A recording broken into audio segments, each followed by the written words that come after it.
N K Singh sir, अब मैं आपके पास आता हूं। एक तस्वीर लगातार हम अपनी टेलीविजन स्क्रीन पर दिखा रहे हैं। कल जो अमित शाह से मुलाकात हुई थी और जिसका जिक्र मैंने धीरेन्द्र के साथ किया कि एक किताब उन्होंने भेंट की थी, बड़ा बड़ा उस पर समाधान लिखा हुआ था। ठीक है, प्रवासी समस्या को लेकर था, लेकिन अंदर के पन्ने तो यूपी की सियासत के थे। और शायद 1.5 घंटे जो कल चर्चा हुई होगी, उस 1.5 घंटे में यूपी की सियासत में, यूपी के चुनाव में कैसे जाएं, क्योंकि आपको याद होगा पिछली बार अमित शाह को प्रभारी बनाया गया था यूपी के चुनाव में, तब कितने विधायक थे, ये तस्वीर साफ थी। उसके बाद किस तरीके से सफलता मिली थी, ये भी हमने देखा था यूपी के चुनाव में। तो अमित शाह से जाहिर सी बात है उन चुनावों को लेकर चर्चा, और उसके बाद क्या निष्कर्ष निकला उस पर चर्चा आज प्रधानमंत्री मोदी से।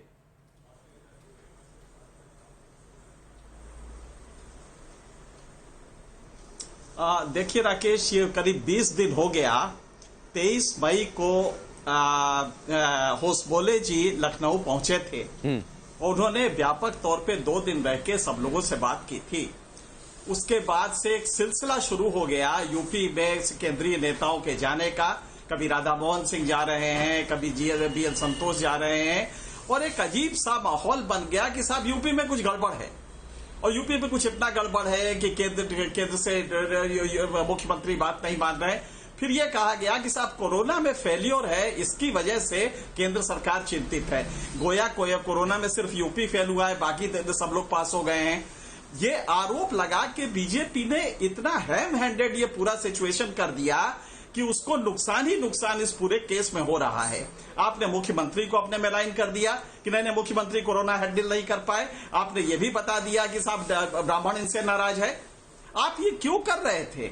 अगर आपको एक संजीदा पार्टी है, रिस्ट्रक्चर्ड पार्टी है, प्रधानमंत्री से मिलना तो समझ में आता है, लेकिन सीढ़ी दर सीढ़ी पहले अध्यक्ष, पहले जो संतोष से मिलेंगे, फिर अमित शाह से मिलेंगे। अरे अगर स्ट्रेटजी बनानी है तो इस तरह बनाई जाती है क्या कि घर घर दौड़ रहे हैं सबके और सबसे स्ट्रेटजी पूछ रहे हैं?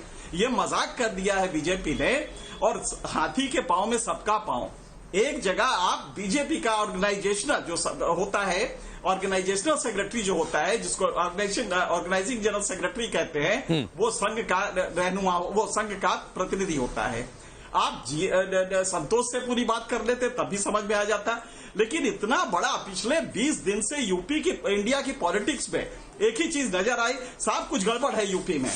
आपने मजाक कर दिया। अब आप जाएंगे भी, अगर योगी को ही रखते हैं आप चीफ मिनिस्टर, उन्हीं से सारे काम करवाते हैं, तो आपने जो नेगेटिव मैसेज दिए हैं कि इनएफिशिएंट थे, पहला दे दिया, फिर ब्राह्मण नाराज थे, ये दे दिया। अब आपको सोशल इंजीनियरिंग के नाम पे पॉलिटिकल इंजीनियरिंग करनी है, तो कभी अनुप्रिया पटेल को बुलाइए। आपने मैं थोड़ा सा आपको रोक रहा हूं एनके सिंह सर, आपने 2 बातें कही कि योगी को रखना है, वो तो तस्वीर शायद साफ की जा चुकी है कि आप मुख्यमंत्री यही रहेंगे, इन्हीं के चेहरे पर चुनाव लड़ा जाएगा। मुझे लगता है कि शायद जो बीच में सवाल उठे थे वो सिर्फ कयास भर थे, कयासों का बाजार सिर्फ था। मुख्यमंत्री योगी आदित्यनाथ को ही फेस रहना था आने वाले चुनावों में। दूसरी बात कि एक जो रिपोर्ट की बातचीत काफी हुई कि BL संतोष आए थे, 2 दिन का उनका दौरा था, उसके बाद महासचिवों की बैठक दिल्ली में हुई थी, उस दौरान एक रिपोर्ट बनाई गई है। क्या इन बैठकों में उस रिपोर्ट पर चर्चा हो रही है, आपको लगता है ऐसा?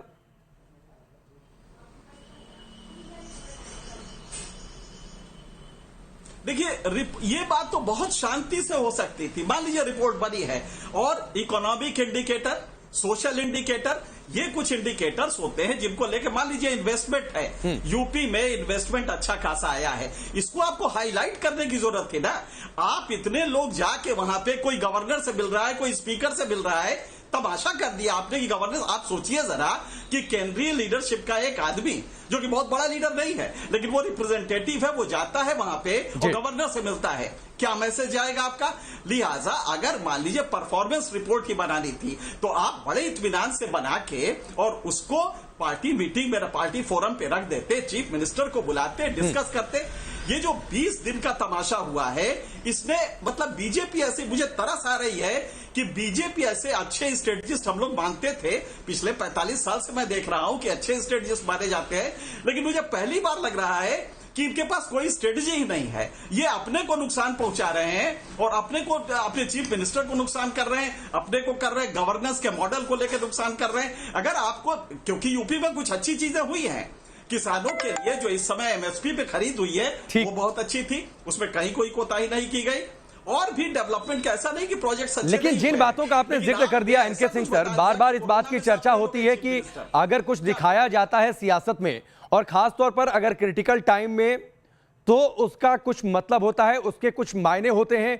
तो जिस रायता को फैलाने की बातचीत आप कह रहे हैं कि इतना रायता फैलाने की जरूरत नहीं थी, तो क्या इसका कोई मतलब है क्या?